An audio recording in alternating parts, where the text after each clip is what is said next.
Buenos días, ¿cómo están? ¿Cuántos están contentos esta mañana? ¿Por qué no le damos un aplauso al Señor esta mañana? Gracias al Señor por la oportunidad de estar acá, ¿no le parece? Es un día bello, un día hermoso, bastante calor, ¿verdad? Pero gracias a Dios por la lluvia, nos ha regalado bastante lluvia esta semana.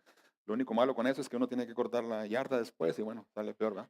Pero bueno, gracias al Señor por sus bendiciones.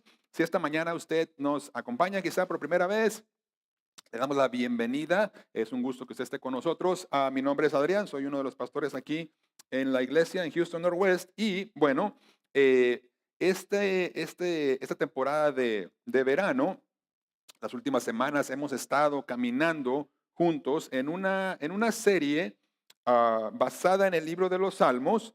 Y el día de hoy vamos a continuar con esta serie, todavía nos quedan algunas semanas por ahí. Y el día de hoy lo que yo quisiera es compartir con usted de un salmo que creo que es bastante conocido también, es el Salmo número 103, Salmo 103. Así que si usted trajo su Biblia, yo le invito a que busque por ahí el Salmo número 103. Está después del 102 y justo antes del 104. ¿Sabe que mientras usted lo busca por ahí, le cuento que hace unas semanas mi familia y yo pudimos tomar unos días de descanso, de vacaciones, y como parte de ese tiempo, fuimos a un lugar y es como un, no sé, un parque, un bosque nacional. Y eh, ah, lo que hicimos fue, tomamos un guía para que nos llevara, ¿verdad? Más o menos, y porque se veía muy interesante el lugar. Y bueno, el guía nos dice, miren, ¿sabes qué? Vamos a comenzar la caminata, vamos a tener que subir, escalar, cierto, ¿verdad? Cierta altura. Y lo que va a pasar es, dice, hay un par de lugares donde van a tener la oportunidad de nadar. Hay unos pozos de agua ahí y como unas pequeñas cascadas, te puedes aventar como si fuera resbaladilla, ¿verdad? Te avientas al agua y todo, ¿no? Pues suena bastante interesante, muy emocionados. Y él nos dice, mira, ¿sabes qué? Va a haber dos lugares donde lo podemos hacer. Lo que vamos a hacer es vamos a subir hasta arriba, lo más alto, ahí va a estar el primer lugar, ¿ok? Después de eso, vamos a bajar al segundo lugar, digamos al punto B, y ahí va a ser la última oportunidad que van a tener para nadar. Entonces, dice, yo les recomiendo que pues aprovechen, ¿no? Entonces vamos caminando, subimos, llegamos al primer punto, al punto A, y pues la verdad se veía bien interesante, bien bonito, un pozo de agua. Y entonces el guía empieza a decir, mira, para poder nadar aquí, lo que tienes que hacer es, tenemos que subir, ¿verdad? A esas rocas que están ahí arriba. Dice, y ya una vez que subas, no hay manera de bajar más que aventándote al agua. Es que si te vas a aventar, o sea, te vas a subir, tienes que estar seguro de que vas a hacer. Bueno, ok. Y entonces empieza el guía, está como una cascada, ¿verdad? Y es como una resbaladilla de piedra, ¿no? No es como que de plástico, es piedra. Y dice, mira, donde cae el agua, dice, es un pozo, más o menos son como, no sé, dijo, 20 pies de profundo, no sé qué. Y uno dice, ¿cómo es posible que sea tan profundo un pocito aquí, no? No, sí, son como, no sé, 20 pies o lo que sea de profundidad de agua. Ahí como que ya empezó la cosa como que no muy bien. Y entonces dice, y también donde cae el agua, mira, ves que se hace como un remolino. Si le decimos la lavadora, dice él, porque ahí llegas y bueno, caes y el agua como que te empieza a llevar y así como que, ok. Dice, pero no te preocupes si caes al agua y sientes que te lleva, ¿verdad? La misma lavadora, ¿verdad? El torbellino ahí, lo que sea. Dice, no te preocupes, déjate llevar y vas a terminar en la cueva esa que ves allá adentro. Dice, ahí en la cueva el agua, o sea, o sea, no es profunda. Entonces ahí, dice, llegas a la cueva, ahí descansas y después te vienes y sales. Yo le voy a decir, yo en lo personal no me gustan ¿cómo se llaman? Las actividades extremas. Lo he compartido antes, soy ingeniero y yo digo, o sea, ¿cómo es posible que uno le confíe el diseño de una, no sé, por ejemplo, en ¿cómo se llama? A las montañas rusas y cosas así? Eso se puede descomponer. No, eso se puede quedar uno ahí arriba. Entonces digo, no, como que le uso mucho la lógica. Entonces, no me animé, mi esposa tampoco se animó, pero una de nuestras niñas sí se animó.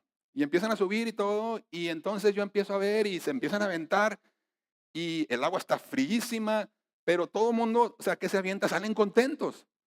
Salen emocionados, ¿verdad? Así como que, wow, qué padre, y órale, y pum, pum. Mi niña se avienta, sale emocionadísima.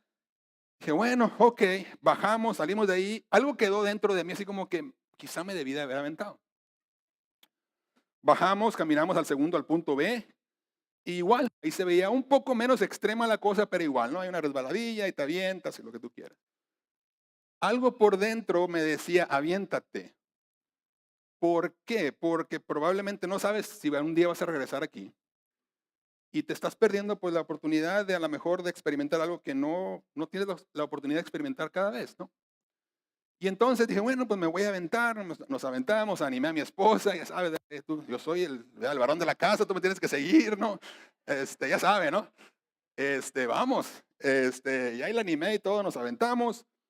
Pues sí, la verdad uno se avienta y uno cae al agua y wow, no sé qué tan profundo está eso, pero sale, ¿verdad? Uno ahí, lo que tú quieras. Y salí emocionado, me gustó y dije, ¿sabes qué? Pues, o sea, de aquí en adelante, cualquier oportunidad que tenga de nadar o de aventarme o que sea una roca o que colgarme de lo que sea, lo voy a hacer. Porque estaba emocionado, porque lo disfruté, porque pude experimentar el sumergirme en el agua y decir, bueno, qué rico, ¿no? ¿Por qué le cuento todo esto? Porque yo creo que algo similar nos pasa muchas veces a nosotros los cristianos cuando de adorar a Dios se trata. Muchos de nosotros muchas veces nos quedamos en la orilla nada más. Muchas veces adoramos desde lejos o de manera superficial. No nos aventamos, por decirlo así, a adorar al Señor, a sumergirnos, a adorar. ¿Por qué? Porque quizá tenemos incertidumbre, no sabemos qué pasa, no sabemos cómo hacerlo, o tenemos miedo, o quizá porque nos sentimos cómodos como estamos, y bueno, o sea, yo estoy bien adorando aquí tranquilo, ¿verdad? O quizá, muy probablemente es porque nunca hemos experimentado adorar al Señor con todo nuestro ser. Y no sabemos de lo que nos estamos perdiendo, por decirlo así. En este salmo, en el Salmo 103, yo creo que David, quien escribe este salmo, no está hablando como una persona que se quedó en la orilla adorando al Señor. David escribe este salmo como alguien que ya se aventó, por decirlo así. Alguien que se ha sumergido, que ha experimentado la adoración al Señor, ha experimentado el perdón de Dios, ha experimentado la misericordia de Dios. Él sabe lo que es el amor de Dios y desde ese lugar David nos invita a todos nosotros a reflexionar en todo lo que Dios ha hecho, en quién es Él y a disfrutarlo y a darle gloria a Dios por eso. La invitación del Salmo es sumérgete con todo tu ser en adorar al Señor. Salmo 103, versículos 1 y 2, comienzan así. Dice el salmista, bendice alma mía a Jehová y bendiga todo mi ser su santo nombre. Bendice alma mía a Jehová y no olvides ninguno de sus beneficios. Es interesante que David aquí no comienza invitando a alguien más a adorar. No sé si se fijó. David lo que está haciendo se está exhortando a sí mismo a adorar. ¿Se fijó? ¿Por qué? Porque aunque debería de serlo, muchas veces, mi hermano, bendecir a Dios, adorar al Señor, no siempre sale de forma natural. Hay veces que necesitamos exhortarnos a nosotros mismos a adorar al Señor, a bendecir al Señor. Hay veces, hay momentos en nuestra vida que es como si necesitáramos agarrar a nuestra alma y decirle, alma, necesitas despertar, necesitas levantarte, necesitas adorar a Dios, necesitas recordar todas las razones que tenemos o que tienes para adorar a Dios. Bendecir a Jehová porque Él es santo. Bendícelo con todo tu ser. Bendice el santo nombre de Jehová con todo tu ser. Esa es la invitación esta mañana. ¿Qué significa esto? ¿Qué significa bendecir a Jehová? Bendecir a Jehová significa que yo reconozco que Él, que el Señor, que mi Dios es el único que merece toda la adoración. ¿Cuánto dicen amén a eso? Significa que yo le rindo alabanza. Significa que aprovecho cada oportunidad que yo tengo para testificar lo mucho que amo al Señor y también para proclamar, para testificar a los que están a mi alrededor de la gracia de Dios y de la bondad de Dios. Todo eso y más significa bendecir al Señor.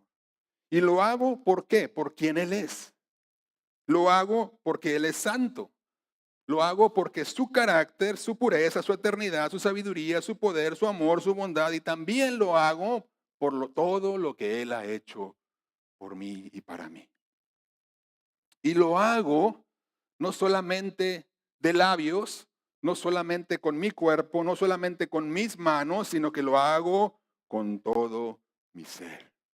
Eso incluye, sí, mi cuerpo, por eso levanto mis manos, por eso alabo al Señor, por eso hablo, por eso canto. Lo hago también con mi corazón, lo hago también con mi voluntad, lo hago también con mis emociones y lo hago también con mis deseos. Todo eso significa bendecir al Señor con todo mi ser. La pregunta es, ¿y cómo le hago? ¿Cómo me motivo a hacerlo? ¿Cómo me puedo exhortar a mí mismo, a exhortar a mi alma para bendecir al Señor de esa manera? ¿Cómo llego a exhortar a mi alma para decir, bendice al Señor con todo mi ser y que mi alma responda? David nos da varias cosas aquí que yo creo que podemos aprender en este salmo. Lo primero que él nos dice es, dile a tu alma, alma, no olvides los beneficios de Dios. Versículos 2 al 5 de este Salmo 103. Dice, bendice alma mía a Jehová y no olvides ninguno de sus beneficios. ¿Cuáles son los beneficios? Bueno, dice el salmista, Él es quien perdona todas tus iniquidades. Él es el que sana todas tus dolencias. Él es el que rescata del hoyo tu vida, el que te corona de favores y misericordias. Él es el que sacia de bien tu boca, de modo que te rejuvenezcas como el águila. Es interesante que David nos invita no a recordar, sino se va al contrario, dice, no te olvides. No sé si se fijó. ¿Por qué? Cuando hablamos de olvidar, normalmente nosotros pensamos ¿verdad? Nos viene a la mente el simple hecho de recordar. Lo contrario a olvidar, pues es recordar. Pero en la Biblia es interesante porque en la Biblia olvidar no es simplemente no recordar. Olvidar también se usa mucho esta palabra, esta idea, por ejemplo, en los salmos, más que nada en los salmos de lamentación, por ejemplo, se usa mucho cuando el salmista o la persona que está escribiendo siente que Dios no está respondiendo a lo que él está viviendo. ¿Qué me refiero? Mire, por ejemplo, el Salmo 44, 24, dice el salmista, le dice al Señor, ¿por qué escondes tu rostro y te olvidas de nuestra aflicción y de nuestra opresión? O sea, el salmista sabe que el Señor está viendo lo que está sucediendo, que el Señor está atento a lo que está pasando, a su aflicción, a su opresión, a lo que él está viviendo. Y le pregunta, ¿por qué te olvidas? O sea, la pregunta es, Señor, ¿por qué no haces nada al respecto? ¿Por qué no respondes a lo que estoy viviendo? O sea, que olvidar, mi hermano, no es solo no pensar en algo. No olvidar o olvidar es actuar o es no actuar en consecuencia. ¿Me expreso? Entonces, cuando el salmista dice, no te olvides, lo que está diciendo es, hey, no dejes de responder a lo que tú sabes que es verdad de Dios. Hay que responder a la bondad de Dios con fe y con obediencia. Entonces, cuando estoy olvidando, lo que está pasando es que yo no estoy respondiendo con fe, con obediencia a lo que yo sé que es verdad de parte de Dios. Cuando David dice, no olvides ninguno de los beneficios de Dios, no nos está pidiendo simplemente un ejercicio de memoria. Acuérdate, lo que está diciendo es, te invito a que hagas algo mucho más profundo. ¿Qué es eso? Responde activamente, con fe, con obediencia y con adoración a lo que sabes que es verdad de parte de Dios. Ahora, ¿cuáles son los beneficios? ¿A qué voy a responder? Bueno, David menciona algunos, los leímos ahorita. El primero, creo yo, y el más importante de la lista aquí es perdón. El primer beneficio y el más importante que hemos recibido de parte de Dios es el perdón. ¿Y por qué es el más importante? Porque del perdón del Señor, de ahí fluyen todos los demás beneficios. Dice el salmista, Dios es el que perdona todas tus iniquidades. ¿Qué significa iniquidades? Iniquidad habla de una deformidad interna, habla de una inclinación hacia lo malo. O sea, habla de que nosotros por dentro, nuestra naturaleza carnal, el viejo hombre, tiene esa tendencia, esa inclinación al mal. ¿Está de acuerdo conmigo acá o no? A mí y a usted nadie nos enseñó a mentir, ¿verdad que no? Sale natural, ¿verdad que sí? Un niño pequeño empieza a echar mentiras, sabe lo que está mal, ¿verdad? Pero lo empieza a hacer, o sea, hay esa tendencia, esa inclinación al mal es la iniquidad. O sea, que esto quiere decir que lo que el salmista está diciendo acá es, mira, Dios perdona todas tus iniquidades, o sea, no solamente Dios perdona mis hechos o mis actos o mis pecados, Dios también perdona todas mis iniquidades, o sea, Él perdona toda eso torcido que hay en mi naturaleza y en lugar de eso me da una nueva naturaleza y un corazón limpio. Aún mis intenciones, aún esa tendencia, esa inclinación que yo tengo a hacer lo malo, Dios lo perdona. Y de ahí, dice el salmista, fluyen muchos beneficios más. Por ejemplo, la sanidad, diga conmigo sanidad. El salmista dice, Dios es el que sana todas tus dolencias. La pregunta es, y lo que todos tenemos aquí en mente probablemente es, bueno, ¿y de qué está hablando? Está diciendo aquí que el Señor va a sanar todas mis enfermedades físicas.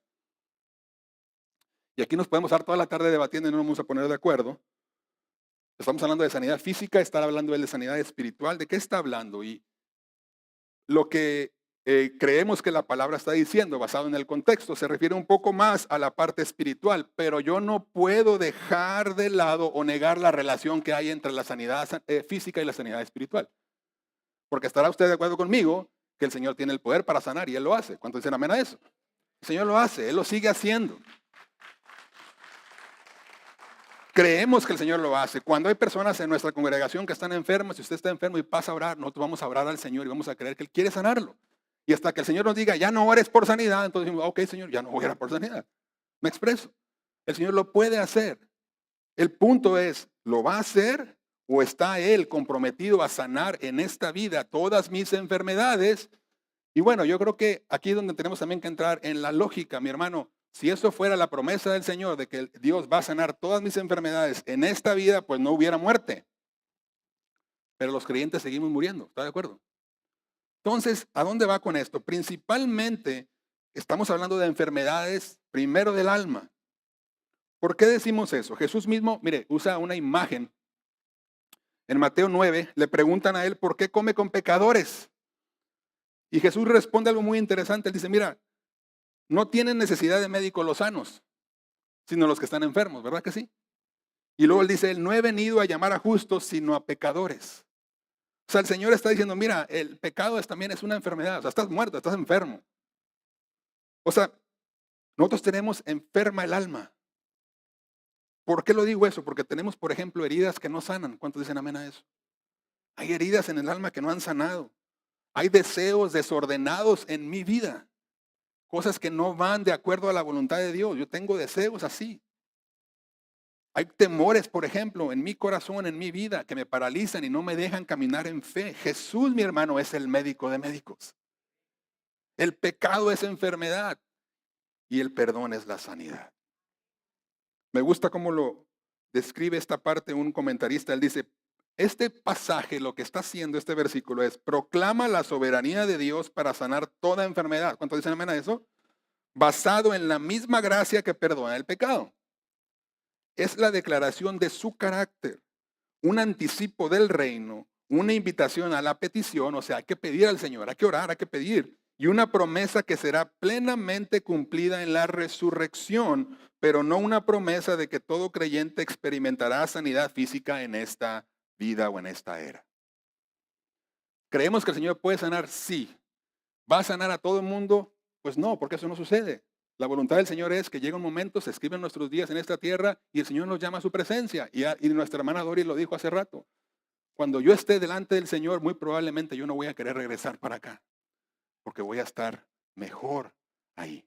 Ahí sí, la palabra dice, Apocalipsis 21:4, ahí sí no va a haber dolor, ahí sí no va a haber llanto, ahí olvídese del colesterol, olvídese del azúcar, olvídese de los triglicéridos, ahí sí no va a haber, vamos a ser como Él es. Nuestros cuerpos van a ser redimidos y entonces sí, la promesa de sanidad será completamente cumplida.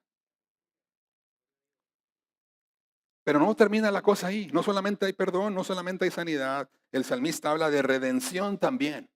Él dice, Él es el que rescata del hoyo tu vida. La pregunta que yo le haría a ustedes, ¿de qué hoyo lo rescató a usted el Señor? ¿Se acuerda cómo se veía ese hoyo? ¿Se acuerda cómo olía ese hoyo?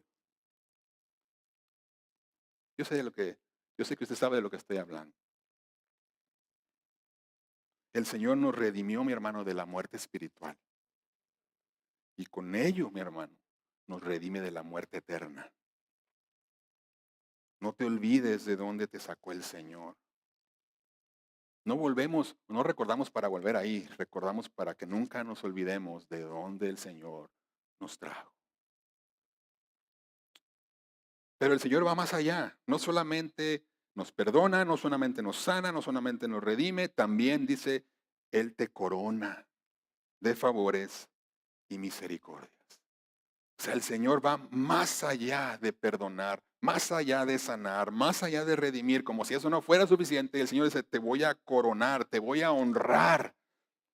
Pero no con una corona cualquiera, mi hermano. Esta no es una corona de oro con piedras preciosas, no. Esta es una corona que está forrada de ternura y de compasión. Es una corona que está incrustada no de piedras preciosas o de oro, sino de gracia y de bondad. Esa es la corona que el Señor nos pone a usted y a mí. Y por si eso no fuera suficiente, el salmista dice una más, dice, Él es el que sacia de bien tu boca. Una bondad más del Señor, una bendición más, un beneficio más de su perdón es que Él trae satisfacción a nuestra alma. Pero es interesante porque el Señor aquí no dice, o el salmista no dice que el Señor nos sacie de todo lo que le pidamos, ¿verdad que no? Él dice, Él sacia de bien tu boca. O sea, no me va a saciar de todo lo que yo le quiera pedir, sino Él me va a saciar con lo que Él sabe que yo necesito. Cosas que me van a hacer bien, que me van a fortalecer, que me van a renovar. Yo no sé usted, pero esta no es una lista que incluye todo, pero simple y sencillamente al analizar un poco esta lista, yo creo que podemos llegar usted y yo a la conclusión de que usted y yo tenemos motivos de sobra para bendecir al Señor. ¿No le parece? Pero ahí no queda la cosa, porque hay algo más que el salmista nos invita a hacer, como parte de hablarle a nuestra alma para bendecir al Señor, para adorar al Señor con todo nuestro ser. Y lo segundo que él nos dice, mira, no solamente no olvides sus beneficios, sino recuerda el carácter de Dios. Versículos 6 al 8, fíjese lo que dice. Jehová es el que hace justicia y derecho a todos los que padecen violencia. Sus caminos notificó a Moisés y a los hijos de Israel sus obras. Versículo 8. Misericordioso y clemente es Jehová, lento para la ira y grande en misericordia. David nos recuerda algo que es muy importante de recordar, y es que los beneficios de Dios fluyen del carácter de Dios. Mi hermano, Dios no es un Dios indiferente. Él no es indiferente ante el sufrimiento, ante la injusticia. Al contrario, dice este pasaje que Él es el que defiende al oprimido. Él es misericordioso, dice el salmista. Es clemente, es lento para la ira. Todo esto, todas esas características del carácter de Dios nos habla de que Él es un Dios que derrama amor inmerecido. Es un Dios que se compadece de los perdidos. Es un Dios que soporta con paciencia mis pecados y mis provocaciones. Es un Dios que es rápido para dar gracia y es lento para enojarse, es lento para airarse. Versículo 9 y 10, no contenderá para siempre, ni para siempre guardará el enojo. No ha hecho con nosotros conforme a nuestras iniquidades, ni nos ha pagado conforme a nuestros pecados. Mi hermano, muchas veces adoramos a Dios solamente por lo que ha hecho, pero nos olvidamos de adorar a Dios por lo que no ha hecho con nosotros. Porque lo que el Señor no ha hecho, mi hermano, es que el Señor no nos ha tratado como usted y yo lo merecemos. Usted y yo no queremos pedirle al Señor justicia. Lo que queremos pedir, Señor, danos gracia. Porque lo único que usted y yo merecemos es castigo. Pero el Señor no nos ha tratado así. En lugar de cobrarnos la deuda que nosotros tenemos con Él por nuestro pecado, lo que Él hizo, Él decidió pagarla en sí mismo.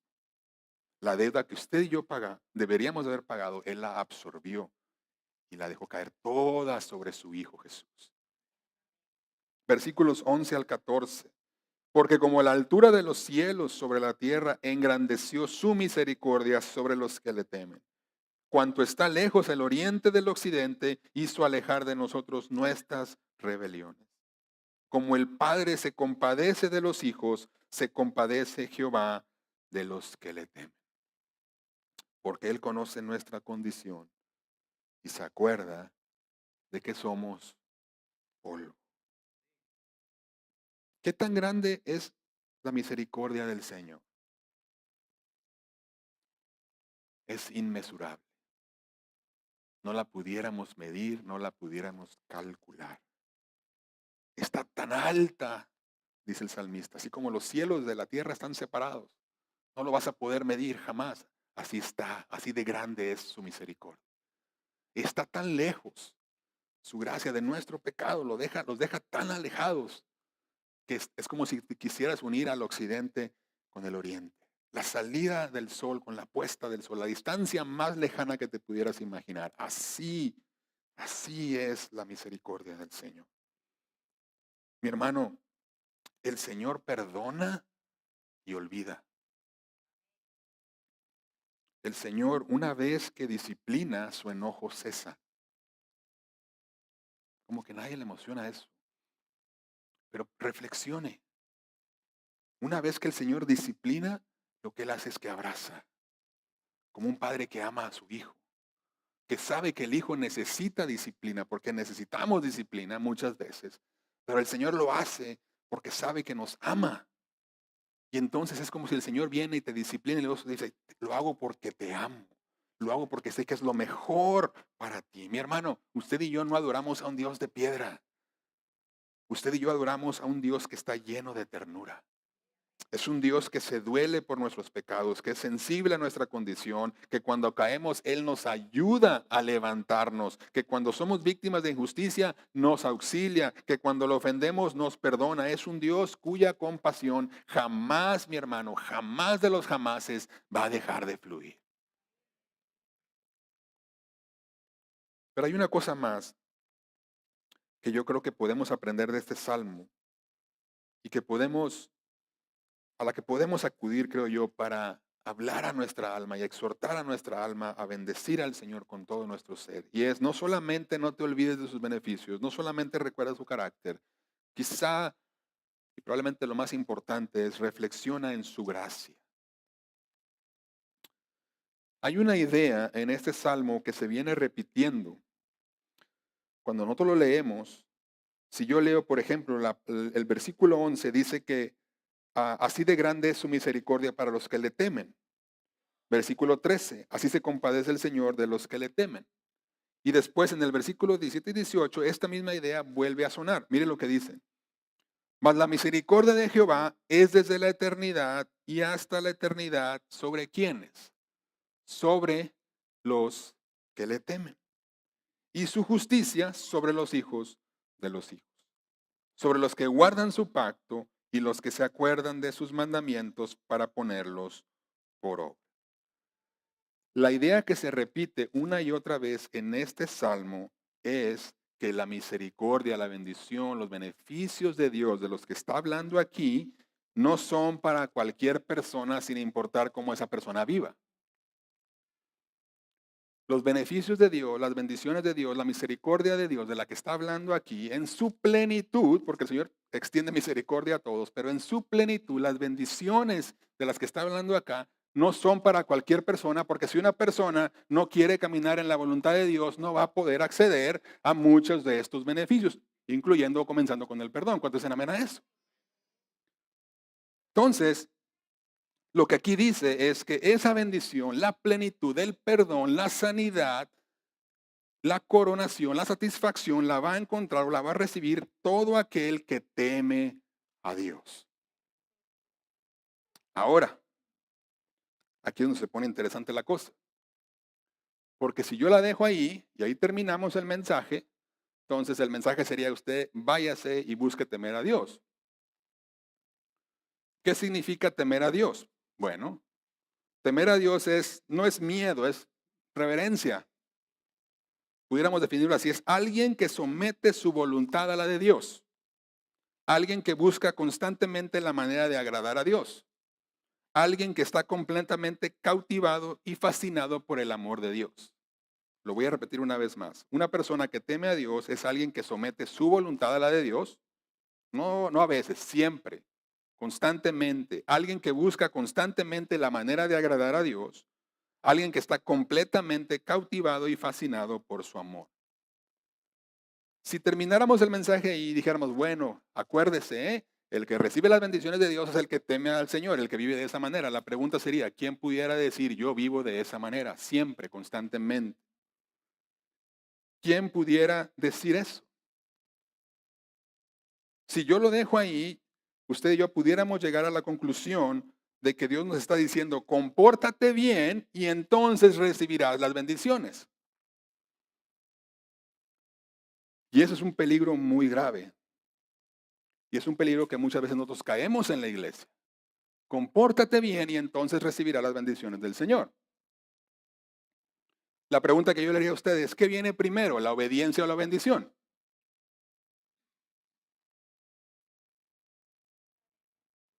La obediencia viene primero que después la bendición. ¿Estás seguro? Entonces, quiere decir que la bendición de Dios depende de mi obediencia. ¿Sí se fija? La bendición viene primero. Es la bendición de Dios la que me permite a mí responder en obediencia al Señor. Yo de mi corazón, yo no voy a poder jamás obedecer al Señor como el Señor se lo merece. El problema de muchos de nosotros es que estamos viviendo, tratando de vivir, primero obedeciendo para después recibir las bendiciones de Dios y eso se convierte en una carga.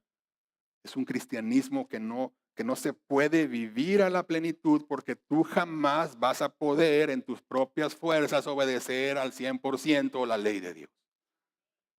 Va a ser imposible que tú en tus propias fuerzas puedas llegar a cumplir todos los requisitos que tiene el Salmo 103. ¿Quién puede decir que somete su voluntad a la de Dios constantemente? ¿Quién puede decir que todo lo que tú haces es lo que el Señor te pide que hagas? Siempre, en cada momento. ¿Quién pudiera decir que lo que buscas en todo momento es honrarle a Él? En todo lo que haces, en cada decisión que tomas, siempre estás pensando, ¿cómo honro al Señor en esto que estoy haciendo? ¿Quién pudiera decir que el amor más grande de su corazón es el amor del Señor? La respuesta es nadie. Ninguno de nosotros, por nosotros mismos, podemos contestar esa pregunta siendo honestos, diciendo, sí, yo cumplo esas normas. La buena noticia, mi hermano, de todo esto es que eso no es lo que este salmo nos está enseñando y no es lo que vemos en la Biblia. Eso no es el Evangelio. Dios ha hecho un pacto con nosotros, pero es un pacto de gracia, no es un pacto de mérito. ¿Cuál es la diferencia? Que en un pacto de mérito la obediencia viene primero y después viene la bendición. En un pacto de gracia es al revés. Dios primero me perdona, Dios primero me sana, Dios primero me rescata, Dios primero me corona, Dios primero me satisface y entonces, basado en todo lo que el Señor ha hecho por mí, al reflexionar una y otra vez en todos sus beneficios, en todas sus bendiciones, yo respondo en obediencia al Señor. La buena noticia del Evangelio, mi hermano, no es que Dios nos llame solamente a obedecerle y a honrarle. La buena noticia es que Él mismo en su gracia nos capacita para hacerlo. Porque Él sabe que por nosotros mismos no vamos a poder. ¿Qué base tengo yo para decir eso? Tito 2, 11 y 12. El apóstol Pablo dice, porque la gracia de Dios se ha manifestado trayendo salvación a todos los hombres, enseñándonos, no solamente nos salva, nos enseña que negando la impiedad y los deseos mundanos, vivamos en este mundo sobria, justa y piadosamente. O sea, Pablo está diciendo, ¿sabes qué? La gracia no solamente nos enseña, la gracia nos forma y la gracia nos capacita, nos transforma para poder responder en obediencia y vivir de una manera justa, piadosa, sobria, de una manera santa. ¿Cómo es posible esto? ¿Cómo lo podemos explicar? Es muy simple. Cuando tú y yo reflexionamos en lo que Dios ha hecho por nosotros, cuando yo recuerdo de dónde me sacó, cuando yo recuerdo cuánto me perdonó, cuando yo recuerdo cómo Él me ha coronado, algo empieza a cambiar por dentro en mi corazón y ya no quiero yo vivir para mí mismo, sino que lo que quiero hacer es quiero vivir solamente para honrarlo a Él que entregó su vida por mí, me perdonó, me sanó, me satisfajo y me coronó. Esa es la gracia del Señor. La gracia de Dios es lo que nos va a capacitar y nos va a transformar para poder vivir la vida que usted y yo no vamos a poder vivir por nuestra propia obediencia. La pregunta es, ¿y cómo accedo a la gracia? Si eso es tan importante, ¿cómo la accedo?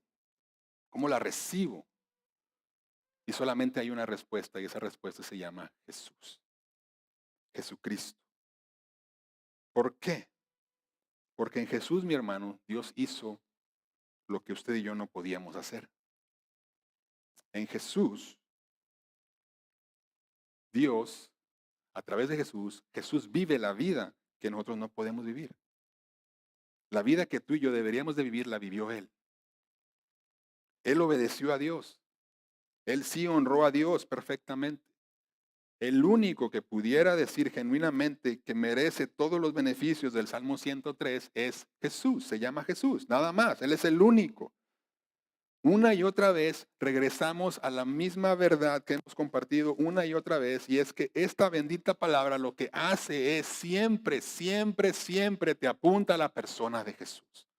Desde el principio hasta el fin, el tema de esta bendita palabra es Jesucristo. Es tratar de decirte, no vas a poder cumplir con todos estos reglamentos que vienen aquí, por más que lo intentes, deja de intentarlo ya en tus propias fuerzas y pon tus ojos en aquel que es el único que lo pudo hacer. Recibe la bendición, recibe el regalo. Deja de estar luchando, deja de estarte ganando tu salvación, deja de estarte ganando esa sanidad, deja de estarte ganando esa paz que tanto anhelas en tu corazón. Lo único que tienes que hacer es creer, es poner tus ojos en Cristo y creer y recibir que Él es quien dijo que es, que Él murió en tu lugar, que Él sí vivió esa vida perfecta, que derramó su sangre en esa cruz para pagar el precio que tú deberías de pagar, pero que no se quedó enterrado en esa tumba, se levantó al tercer día y ahora está a la diestra de Dios, intercediendo por ti y por mí. La buena noticia, mi hermano, es que Jesús no solamente vivió, Él murió. Esa es una buena noticia para ti y para mí, porque es en esa muerte que nosotros merecíamos que Él paga nuestra deuda. ¿Para qué? Para que entonces los beneficios que le pertenecen a Él también puedan ser nuestros. No porque yo los merezca o porque me los gané, sino porque Él los ganó para nosotros.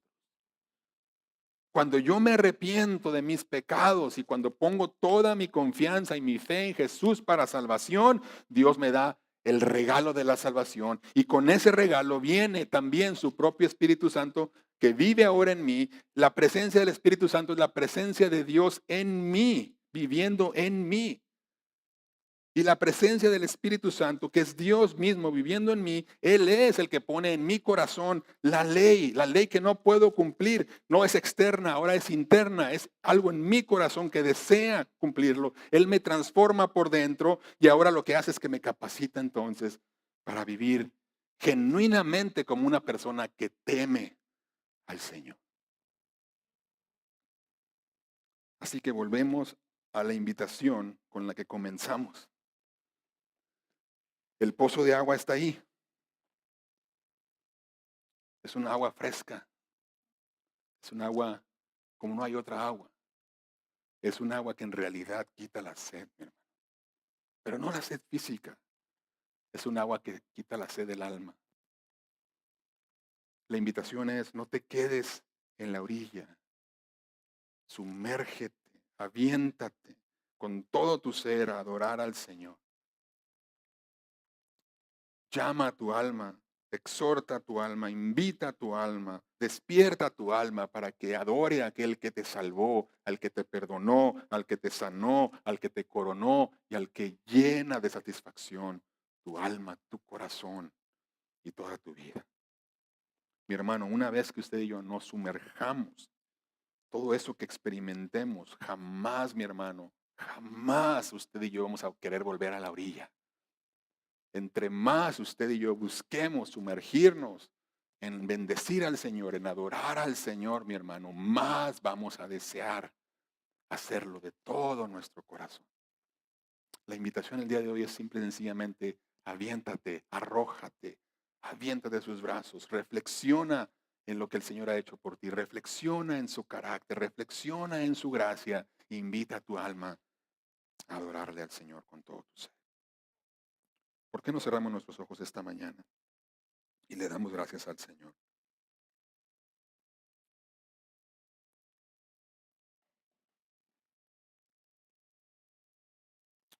Padre, te damos gracias esta mañana.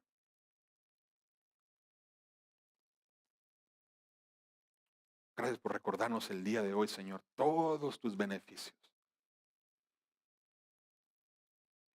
Padre, es mi oración que esta palabra nos ayude, Señor, no solamente a recordar esos beneficios de memoria, sino a responder en acción, Señor, a todo lo bueno que tú has sido con nosotros. Padre, ayúdanos a responder en adoración, en gratitud, en humildad, en morir a nosotros mismos, Señor, como una respuesta a todo lo bueno que has sido con nosotros, al perdón que nos has extendido, a la sanidad que nos has dado, a la honra que nos has regalado de ser llamados tus hijos, a pertenecer a tu familia, a que nosotros podamos ser llamados tu pueblo y tú nuestro Dios. Padre, es mi oración que esta mañana nosotros podamos reflexionar en tu carácter misericordioso, bondadoso, amoroso. Padre, y sobre todas las cosas, que el día de hoy podamos cada uno de nosotros reflexionar en tu gracia inmerecida. Que no es a través de mi obediencia que yo recibo tus bendiciones, sino que es por tu gracia. Padre, esta mañana es mi oración, que si hay alguien aquí el día de hoy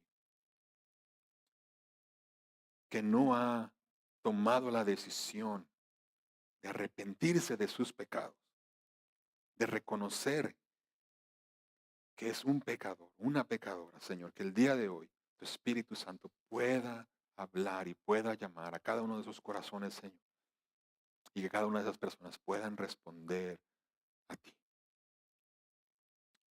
Padre, si hay alguien aquí que no te conoce aún,